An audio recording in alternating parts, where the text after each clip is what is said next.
morning, and thank you for tuning in to our Mother's Day talk.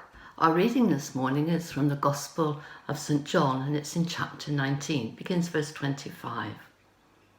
Standing by the cross of Jesus were his mother and his mother's sister, Mary, the wife of Clopas, and Mary Magdalene.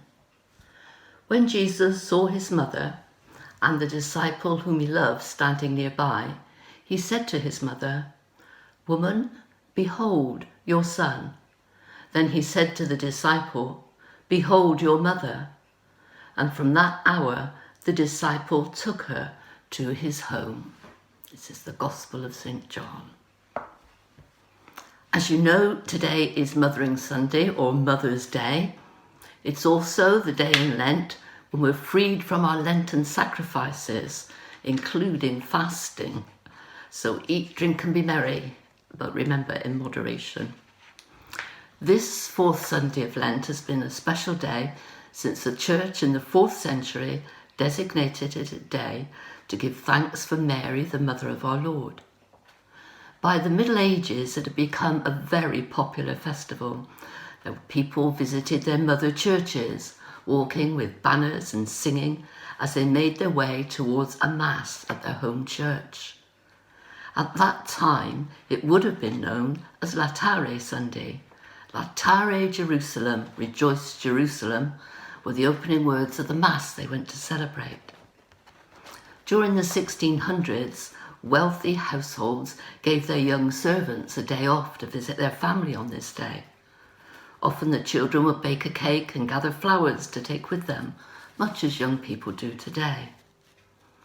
Over the centuries, Mothering Sunday has been known by many names: Rose Sunday, Loaves and Fishes Sunday, Refreshment Sunday, and Laetare Sunday.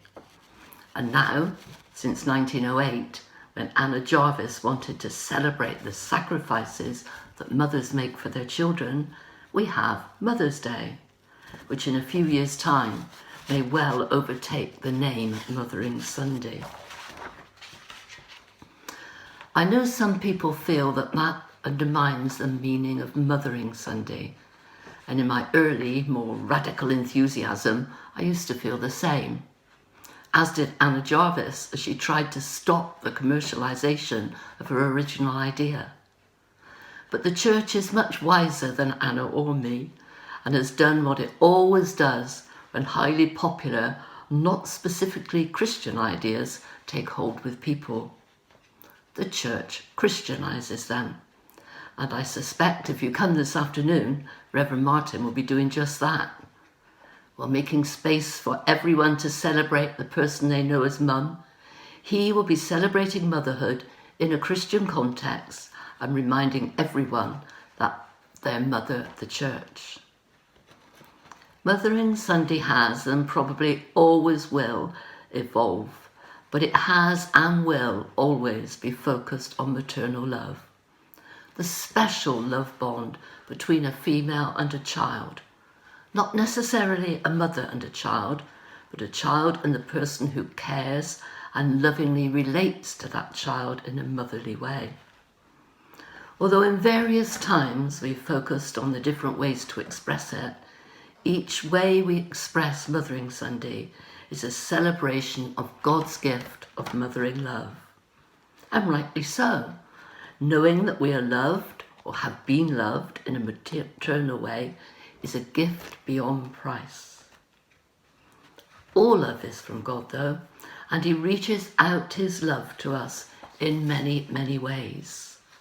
God isn't only our spiritual mother or even father. He's the uncle who slips us a fiver with a wink, the grandparent who tells us we're beautiful or handsome and certainly very clever. He's the loving brother or sister, the teacher who inspired us, the mentor who guides us, the church that wraps its people in its arms. God is everywhere where love is shown, offering his love as we have need. Throughout our lives, we experience love in many forms, but however and from whoever we receive love, it stems from God. As St. John reminds us, all love is of God. Today, although we are celebrating love shown to us through those who mother us, our thanksgiving is raised up to the author of all love. Motherly love, fatherly love, daughterly love, sonly love, gran and granddaddy love, all love wherever it's found. In our gospel reading this morning, we caught an agonizing glimpse of love in action. Mary couldn't leave Jesus to face death alone. She remains as close as she can to bring him some comfort, while as foretold, she felt as if a sword had pierced her soul.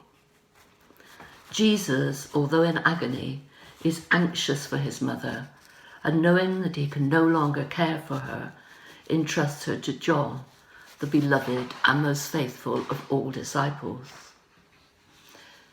In the same way, when Jesus knows that he can no longer physically express God's love in this world, he turns to his disciples, ultimately us, and entrusts us to tell, show and share God's love with the world. We benefit from many different expressions of love throughout our life. Love from God, but mainly expressed through other people. God is relying on us to give as we have been given, to do for others what he has done for us. It isn't easy, but neither was dying on a cross or standing at the foot of a cross while your child suffered and died. But it is doable. A few times I've come up against tough parishioners who cause me to know it is doable. After all, we aren't being asked to be the author of love. We aren't even being asked to particularly like everyone. We're simply being asked to let the love of God flow through us, to let God have his way in us, and to react towards others in a loving way as he prompts us. It's worth remembering too that where love is lacking, there is a whole world full of things ready to fill the hole. Things that spoil life, break up communities, and things that ultimately lead to war, destruction. We are honoured here at St. John's. You and I have been called to this church and trusted by God to form a community of loving Christians, where all of us and anyone else who comes should be able to find the love that they seek. It's awesome, really. God really believes that we, you and me, are able not only to speak of his love, but to be his love in the world. Today, as we give thanks for love expressed in a motherly way, and thanking God for each and every person who has ever loved us in a motherly fashion, surely it's just a small natural step to ask God to give us the grace to keep pouring his love into the world in our own time and our own generation. Thank you for listening.